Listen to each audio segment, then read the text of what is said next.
தமிழ்நாட்டில் மக்களவைத் தேர்தலுக்கான வேட்புமனு தாக்கல் இன்று காலை 11 மணிக்கு தொடங்குகிறது.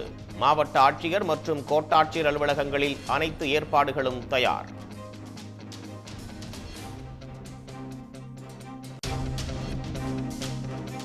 மக்களவைத் தேர்தலில் திமுக சார்பில் போட்டியிடும் வேட்பாளர்கள் பட்டியல் இன்று வெளியாகிறது. முதலமைச்சரும் திமுக தலைவருமான மு.க. ஸ்டாலின் பட்டியலை வெளியிடுகிறார்.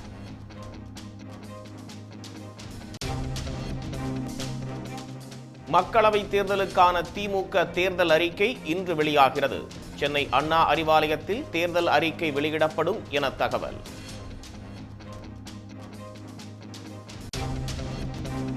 கூட்டணி கட்சிகளுக்கான தொகுதி பங்கீட்டை இன்று இறுதி செய்கிறது அதிமுக.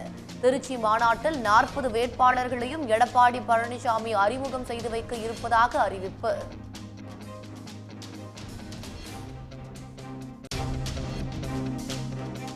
பெங்களூரு குண்டுவெடிப்பில் தமிழர்களை தொடர்புபடுத்தி பேசிய ஒன்றிய அமைச்சர் ஷோபாவுக்கு முதலமைச்சர் மு.க. ஸ்டாலின் கடும் கண்டனம். ஒன்றிய அமைச்சர் மீது தேர்தல் ஆணையம் கடும் நடவடிக்கை எடுக்க தலைவர்கள் வலியுறுத்தல். கண்டனம் வலுத்ததை அடுத்து ஒன்றிய பாஜக அமைச்சர் ஷோபா தமிழர்களிடம் மன்னிப்பு கோரினார். குண்டுவெடிப்பு தொடர்பான தமது கருத்தை திரும்பப் பெறுவதாகவும் அறிவிப்பு.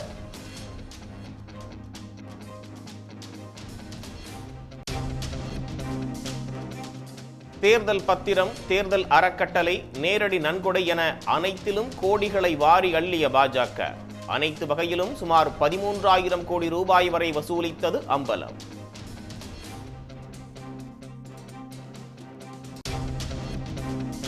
சேலத்தில் பிரதமர் பேசிக் கொண்டிருந்த போதே சாறை சாறையாய் கலைந்து சென்ற மக்கள். हिंदू धर्म में शक्ति का मतलब होता है मातृशक्ति, नारी शक्ति।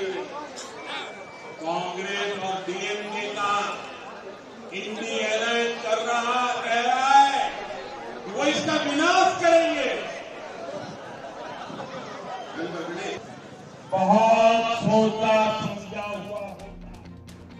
கைகளில் கிடைத்த தண்ணீர் பாட்டில்கள் உள்ளிட்ட பொருட்களை எடுத்துச் சென்றதால் பாஜகவினர் அதிர்ச்சி.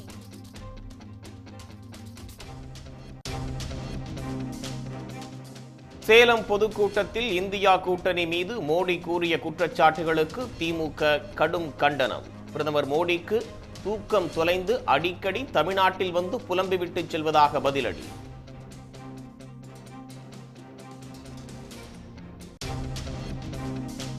இளைஞர்கள், பெண்கள், விவசாயிகள் நலன் உள்ளிட்ட 5 தலைப்புகளில் 25 வாக்குறுதிகளை வெளியிட்டது காங்கிரஸ். சாதிவாரி கணக்கெடுப்பு நடத்தப்படும், குறைந்தபட்ச ஆதரவு விலை வழங்கப்படும் என்று வாக்குறுதி.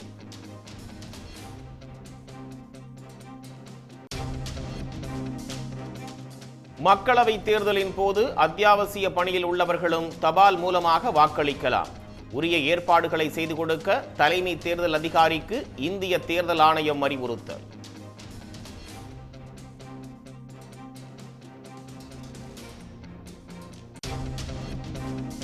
பாஜக மீண்டும் ஆட்சிக்கு வந்தால் இஸ்லாமியர்கள், கிறிஸ்தவர்களுக்கு வாக்குரிமை இருக்காது.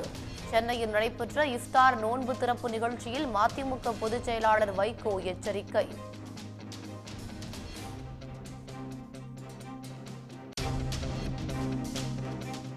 நாடாளுமன்ற தேர்தலுக்கான விடுதலை சிறுத்தைகள் கட்சி வேட்பாளர்கள் அறிவிப்பு. சிதம்பரத்தில் திருமாவளவனும், விழுப்புரத்தில் ரவிக்குமாரும் மீண்டும் போட்டி.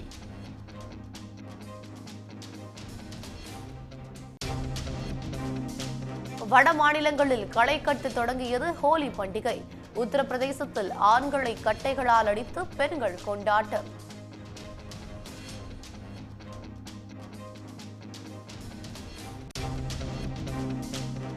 சென்னை சேப்பாக்கத்தில் சிஎஸ்கே வீரர்களின் பயிற்சி ஆட்டத்தை காண குவிந்த ரசிகர்கள்.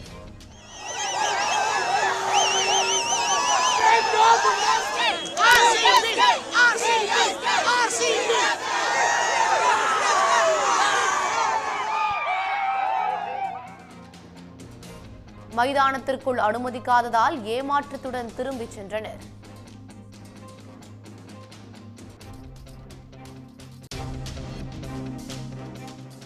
ஆர்சிபி அணியின் பெயர் மற்றும் சீருடையில் மாற்றம்.